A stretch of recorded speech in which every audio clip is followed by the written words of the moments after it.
Hi, this is Enki35, and today I'm going to be talking to you about Hammurabi, Cyrus, 2nd Isaiah, and the book of Daniel.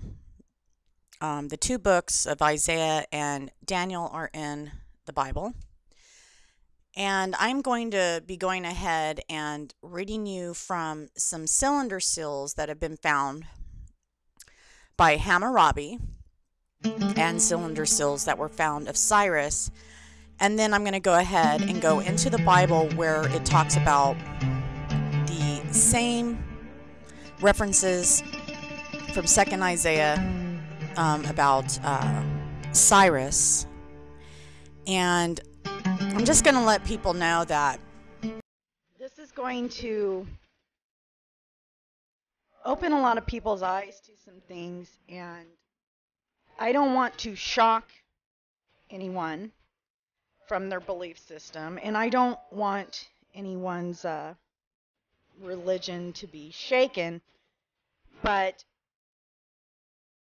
I'm going to call this video the Anunnaki, the God of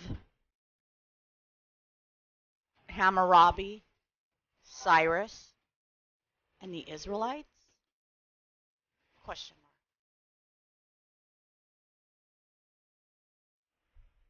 I'm going to go ahead and start here. This is the Code of Hammurabi, and this is what they found. And this law code was compiled during the reign of Hammurabi in 1792 to 1750 BC, and he was the king of Babylon. And while there were earlier compilations of laws, this is the earliest extent of one that is this extensive. This is the prologue of what is written, and he is talking about the Anunnaki gods. It says, when Anu the Sublime, king of the Anunnaki, and Bel, the lord of heaven and earth, who decreed the fate of the land assigned to Marduk, the overruling son of Ea, god of righteousness, dominion over earthly man, and made him great among the Igigi. They called Babylon by his illustrious name, made it great on earth, and found an everlasting kingdom in it, whose foundations are laid so solidly as those of heaven and earth. Then Anu and Bel, called by name me, Hammurabi, the exalted prince, who feared God, to bring about the rule of righteousness in the land, to destroy the wicked and the evildoers, so that the strong should not harm the weak, so that I should rule over the black-headed people like Shamash, and enlighten the land to further the well-being of mankind. Hammurabi, the prince, called of Bel, am I, making riches and increase, enriching Nippur and Dur-Ilu, beyond compare, sublime patron of Ikur, who re-established Eridu and purified the worship of Iapsu, who conquered the four quarters of the world, made great the name of Babylon, rejoiced the heart of Marduk, his lord who daily pays his devotion in Sigil, the royal scion whom sin made, who enriched the humble, the reverent, who brings wealth to Gish-Shirgal, the white king, heard of Shamash, the mighty, who again laid the foundations of Sippara, who let the name of Ishtar of Nineveh remain Emishmish, the sublime, who humbles himself before the great gods, successor of Sumula-il, the mighty son of Semubalit, the royal scion of eternity, the mighty monarch, the son of Babylon, whose rays shed light over the land of Sumer and Akkad, the king, obeyed by the four quarters of the world, beloved of Nini, am I. When Marduk sent me to rule over men, to give the protection of right to the land, I did right and righteousness in, and brought about the well-being of the oppressed. second epilogue, states, laws of justice which Hammurabi, the wise king, established, a righteous law and pious statute did he teach the land. Hammurabi, the protecting king, am I. I have not withdrawn myself from the men whom Bel gave to me, the rule over whom Marduk gave to me. I was not negligent, but I made them a peaceful abiding place. I expounded all great difficulties. I made the light shine upon them. With the mighty weapons which Zamama and Ishtar entrusted to me, with the keen vision with which Ahab endowed me, with the wisdom that Marduk gave me, I have uprooted the enemy above and below, in north and south, subdued the earth, brought prosperity to the land, guaranteed security to the inhabitants in their homes. A disturber was not permitted. The great gods have called me. I am the salvation-bearing shepherd, whose staff is straight, the good shadow that is spread over my city. On my breast I cherish the inhabitants of the land of Sumer and Akkad. In my shelter I have let them repose in peace. In my deep wisdom have I enclosed them, that the strong might not injure the weak. In order to protect the widows and orphans, I have in Babylon, the city where Anu and Bel raise high their head, in Exile, the temple, whose foundations stand firm as heaven and earth, in order to bespeak justice in the land, to settle all disputes and heal all injuries, set up these my precious words, written upon my memorial stone, before the image of me, as King of righteousness. The king who ruleth among the kings of the city am I. My words are well considered. There is no wisdom like unto mine. By the command of Shamash, the great judge of heaven and earth, let righteousness go forth in the land. By the order of Marduk, my lord, let no destruction befall my monument. In Exile, which I love, let my name be ever repeated, and let the oppressors, who has a case at law, come and stand before this my image as King of righteousness, and let him read the inscription and understand my precious words. The inscription will explain his case to him. He will find out what is just, and his heart will be glad, so that he will say, Hammurabi is a ruler who is a father to his subjects, who holds the words of Marduk in reverence, who has achieved conquest for Marduk over the north and south, who rejoices the heart of Marduk, his lord, who has bestowed benefits forever and ever on his subjects, and has established order in the land. When he reads the record, let him pray with full heart to Marduk, my lord, and Zarpanet, my lady. And then shall the protecting deities and the gods who frequent Exile graciously grant the desires daily presented before Marduk, my lord, and Zarpanet, my lady. In future time, through all coming generations, let the king, who may be in the land, observe the words of righteousness which I have written on my monument, and let him not alter the law of the land which I have given, the edicts which I have enacted. My monument let him not mar. If such a ruler have wisdom, and be able to keep his land in order, he shall observe the words which I have written in this inscription, the rule, statute, and law of the land which I have given, the decisions which I have made, will this inscription show him. Let him rule his subjects accordingly, speak justice to them, give right decision, rule out the miscreants and criminals from this land, and grant prosperity to his subjects. Hammurabi, the king of righteousness, on whom Shamash has conferred right or law, am I. My words are well considered, my deeds are not equaled, to bring low those that were high, to humble the proud, to expel insolence. If a succeeding ruler considers my words, which I have written in this my inscription, If he do not annul my law, nor corrupt my words, nor change my monument, then may Shamash lengthen that king's reign as he has that of me, the king of righteousness, that he may reign in righteousness over his subjects.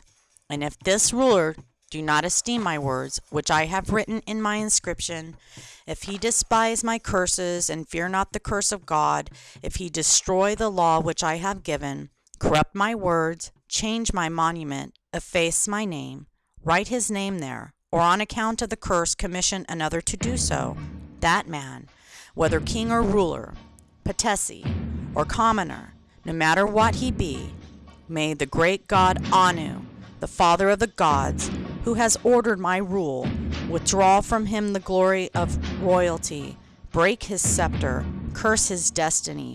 May Nin Karak, the daughter of Anu, who adjudges grace to me, cause to come upon his members in Ekur, high fever, severe wounds that cannot be healed, whose nature the physician does not understand, which he cannot treat with dressing, which, like the bite of death, cannot be removed until they have sapped away his life. May he lament the loss of his life power, and may the great gods of heaven and earth, the Anunnaki, altogether inflict a curse and evil upon the confines of the temple, the walls of this Ibarra, the sun temple of Shapara, upon his dominion, his land, his warriors, his subjects, and his troops. May Bel curse him with the potent curses of his mouth that cannot be altered, and may they come upon him forthwith. So, Hammurabi right here is declaring the ancient Anunnaki gods from the ancient times to still be the ones who put him in place, and they are his gods. Now, for those that don't know about the Anunnaki, each one of these names that I've been saying, like Bel, Marduk, Shamash, Anu, Ishtar, or Inanna, all of these names are different gods and goddesses. But there is a special god here that's been mentioned, and that is Marduk, because I'm going to take us over to Cyrus the Great, which is mentioned in the Bible. And Cyrus in Isaiah was actually the anointed one of Yahweh, or Yod-Heh-Wah-Heh, which I call the power. And this is taken from Cyrus's cylinder sills. So I'm going to go ahead and go from the cylinder sill. And this is when Cyrus takes Babylon. And this sill is of Cyrus, and it is in the British Museum. Now, in October of 539 BCE, the Persian king Cyrus took Babylon, the ancient capital of an Oriental empire covering modern Iraq, Syria, Lebanon, and Israel. And in a broader sense, Babylon was the ancient world's capital of scholarship and science. And the subject provinces soon recognized Cyrus as their legitimate ruler, and since he was already lord of peripheral regions in modern Turkey and Iran, it is not exaggerated to say that the conquest of Babylonian, or Babylonia, meant the birth of a true world empire. And so the Achaemenid Empire was to last for more than 2 centuries until it was divided by the successors of the Macedonian king Alexander the Great. And so a remarkable aspect of the capture of Babylon is, in fact, that Cyrus allowed the Jews who were exiled in Babylonia to return home. This is Cyrus's cylinder sill. So in this text, it's on a clay cylinder now in the British Museum. And Cyrus describes how he conquers the old city. Nabonidus, which is the king at this time of Babylon, is considered a tyrant with strange religious ideas, and which causes the god Marduk to intervene. And so that Cyrus thought of himself as a chosen by a supreme god is confirmed by 2nd Isaiah, and his claim that he entered the city without struggle corroborates the same statement in the Chronicles of Nabonidus. So now we have right here 2 kings, King Cyrus and Nabonidus, with their cylinder seals in the Chronicles, okay? And then we also have the Bible in 2nd Isaiah, and I will get to that shortly. So at the end of his story, Cyrus tells that he returned the images of the sanctuaries to return home. And so this means that he gave the statues back to the temples of the subject people. And the Babylonians had captured these images and kept them as hostages. So it was not uncommon that a new king reverted his predecessor's acts. But right here it says, the tyranny of Nabonidus, it states, when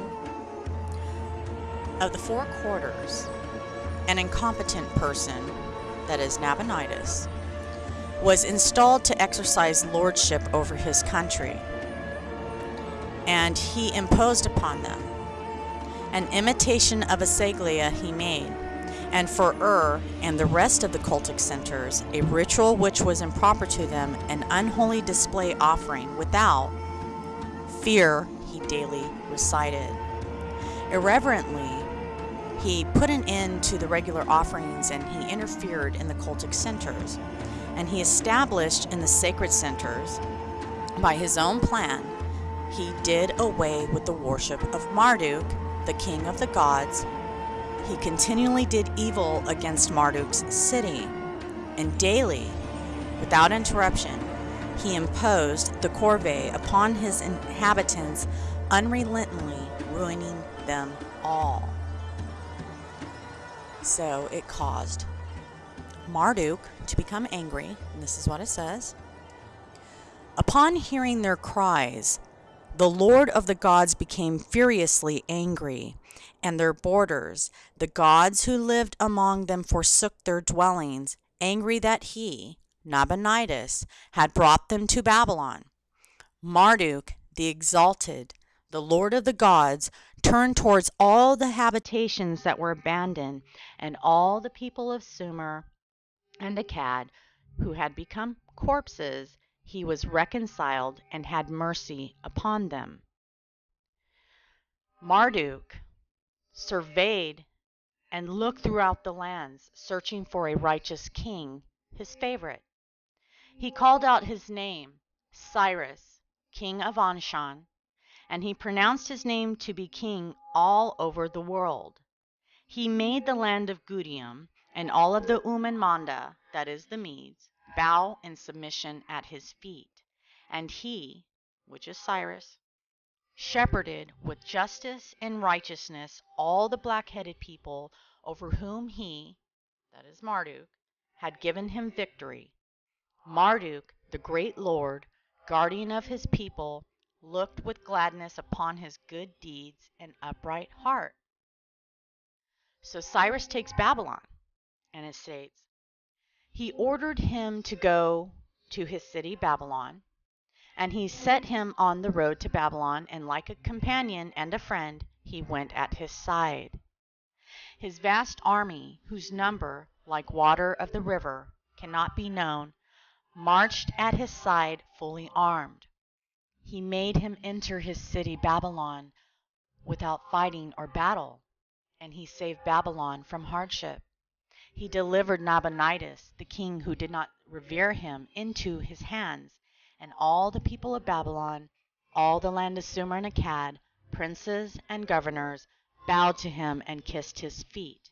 They rejoiced at his kingship and their faces shone. Lord, by whose aid the dead were revived, and who had all been redeemed from hardship and difficulty, they greeted him with gladness and praised his name. Now, this is talking about Marduk marching in on the side of Cyrus, and they took Babylon without a fight.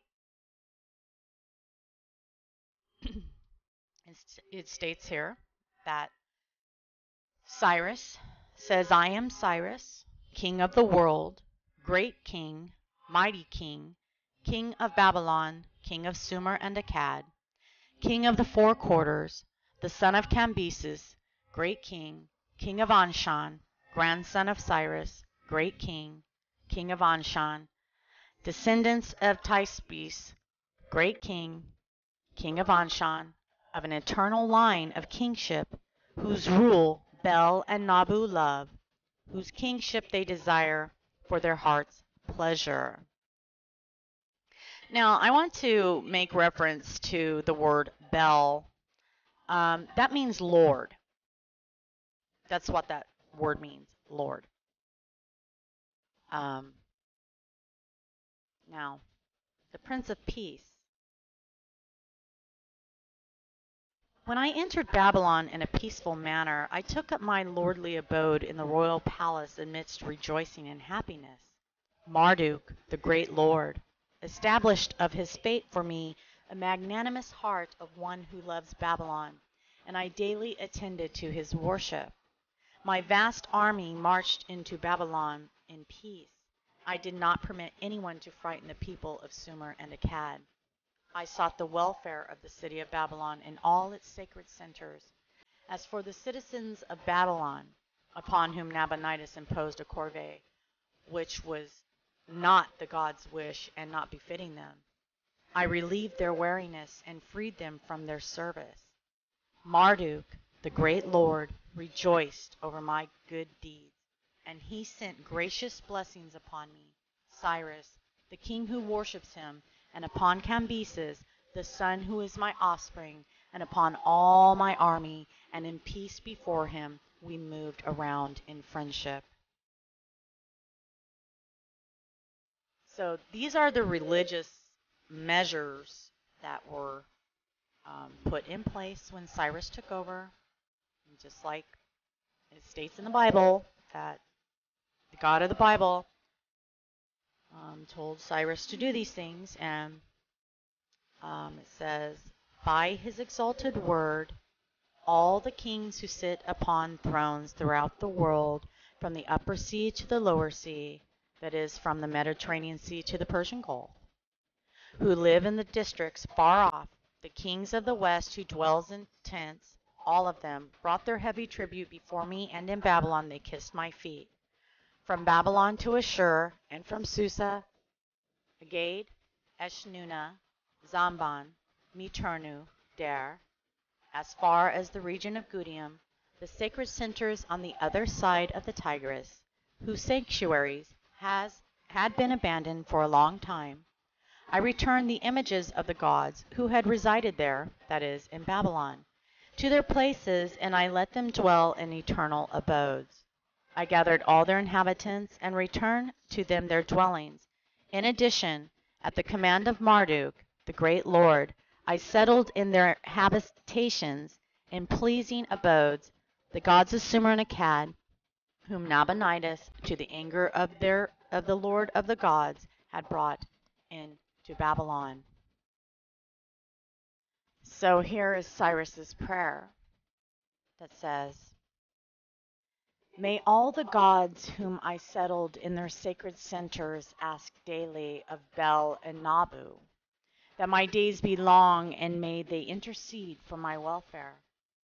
May they say to Marduk, my lord, as for Cyrus, the king who reveres you, and Cambyses, his son, the people of Babylon blessed my kingship, and I settled all the lands in peaceful abodes.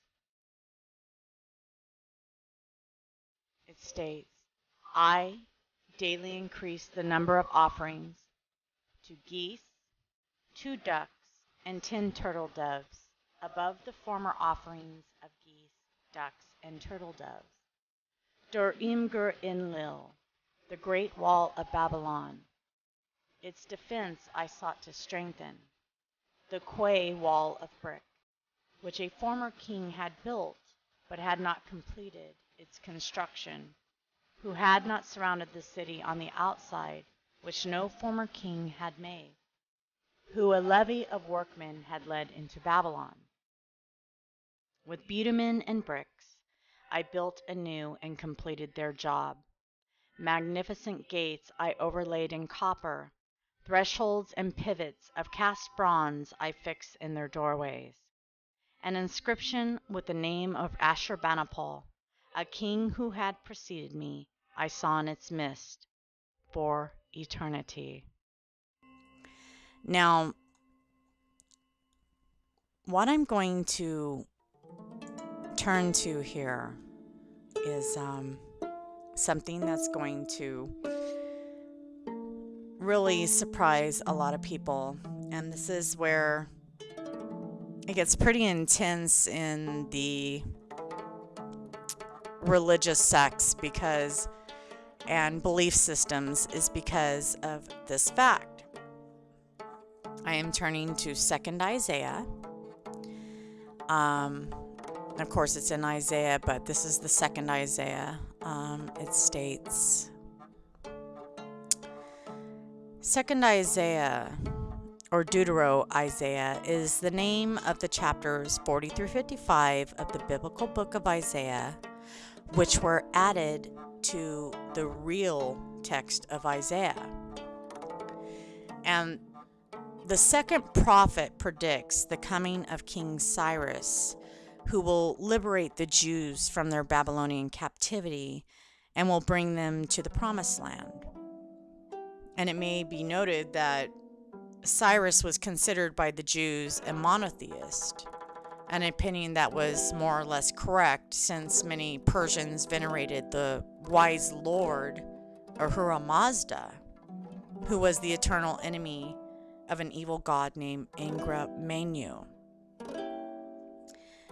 And Persian religion also stressed that people should be honest and righteous, and it is possible that these ideas about a wise lord with an ethical message influence the lines that I'm about to read. The Jewish text confirms Cyrus's own propaganda that he was chosen by the supreme God to liberate Babylon. An interesting detail in that line of 45:1 contains an old prediction of the coming of a special anointed one, which is the Messiah.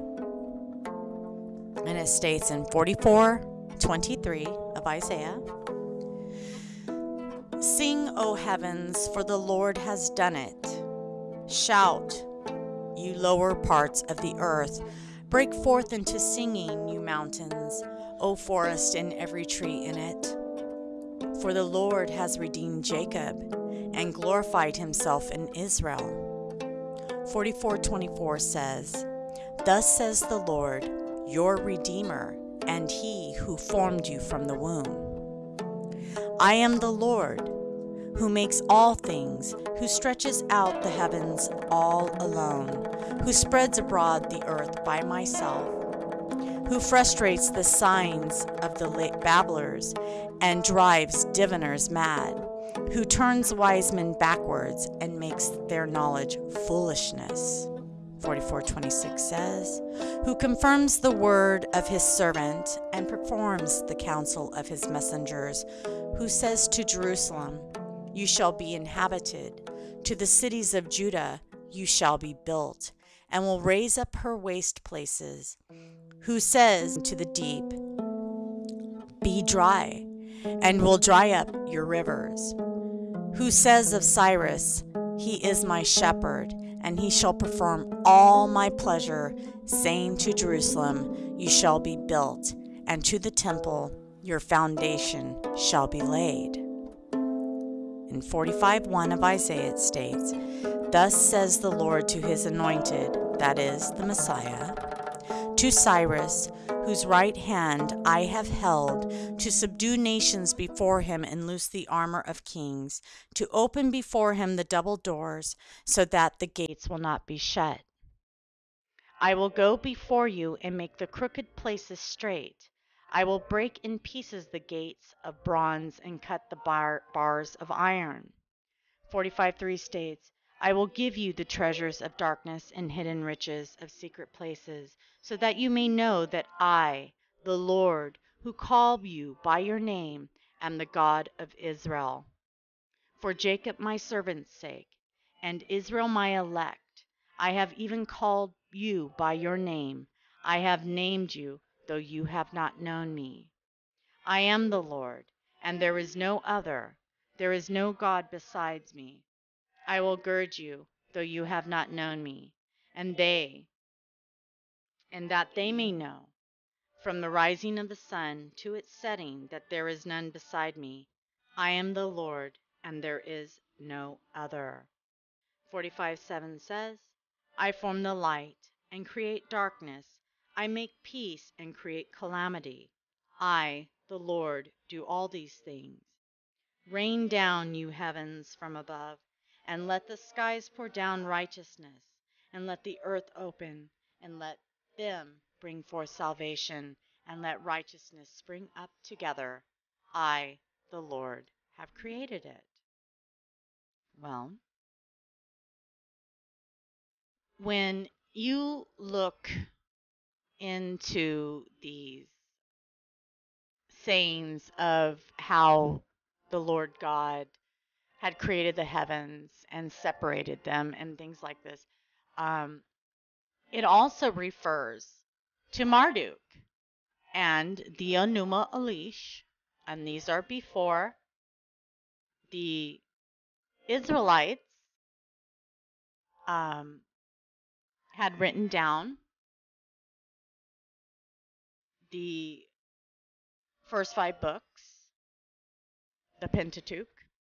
And so this is really interesting as to where we're at right now. It's stating that they did not know him. His own people do not know who he is. And so I'm going to turn now to the book of Ezra. And so the following lines in the book of Ezra refer to a decree by Cyrus. And it is unclear whether this is the true wording of the decree, but it may be authentic. And so we can compare the decree to Cyrus's own statement that he gathered many people and returned them to their former habitations. And so the prophecy of Jeremiah that is referred to is Jeremiah 25:11 through 12, where it is stated that the Jews would return after 70 years. And in fact, the Babylonian exile lasted from 587, when the Babylonian king Nebuchadnezzar had captured Jerusalem, in 539, until 539. So in 1:1 of Ezra, it says, in the first year of Cyrus, king of Persia, in order to fulfill the word of the Lord spoken by Jeremiah, the Lord moved the heart of Cyrus, king of Persia, to make a proclamation throughout his realm and put it in writing. It states, this is what Cyrus, king of Persia, says. The Lord, the God of heaven, has given me all the kingdoms of the earth and has appointed me to build a temple for him at Jerusalem in Judah. And any one of his people among you, may his God be with him, and let him go up to Jerusalem in Judah and build the temple of the Lord, the God of Israel, the God who is in Jerusalem. And the people of the place where they may still be living are to provide them with silver and gold, with goods and livestock, and with free will offerings for the people. For the temple of God in Jerusalem. And it states in 1:5 of Ezra, that the family heads of Judah and Benjamin, and the priests and Levites, everyone whose heart God had moved, prepared to go up and build the house of the Lord in Jerusalem. All their neighbors assisted them with articles of silver and gold, with goods and livestock, and with valuable gifts in addition to all the freewill offerings. And moreover, King Cyrus brought out the articles belonging to the temple of the Lord, which Nebuchadnezzar had carried away from Jerusalem and had placed in the temple of his god, that is Marduk. Cyrus, king of Persia, had them brought by Mithridates, the treasurer, who counted them out to Sheshbazzar, the prince of Judah. So, the god, according to Cyrus, is the god Marduk, which is the god of the gods, and how he instructed him to go into the land. And he's the one who set the captives free. He set the Israelites free and was told by Marduk to put them in their land according to what I just read you from his own seal. And then we have what was written in the Bible about Marduk, who has been compared here with Cyrus's account as the god of Israel, picking him as his anointed and making it to where he freed the captives. And of course, his reign was supposed to last 200 years. And during that time, from Cyrus the Great and Darius, the next king, started helping to build the temple of Jerusalem. So, what does this all mean? The comparisons of the fact that Cyrus claimed and proclaimed that Marduk was the one who sent him in. And then we have the story in Isaiah where Isaiah is stating that Marduk, or Yahweh, that brought them back into the land. I'm going to go ahead and conclude this video. I recognize that I had left out Daniel, and I'm going to go ahead and make another video on Daniel, and I will also read off of the Cylinder seal of Nabonidus. They were all there at the same time. I want everyone to realize that after they came back from exile, once freed from Cyrus the Great, that there wasn't any written word for 400 years until the time of Jesus. So the only histories we will get is the Roman and Greek empires from that time. And other empires, we don't hear anything from the Israelites. So I'm going to go ahead and go. I hope you've enjoyed this, and I will talk to you all soon. This is Enki 35.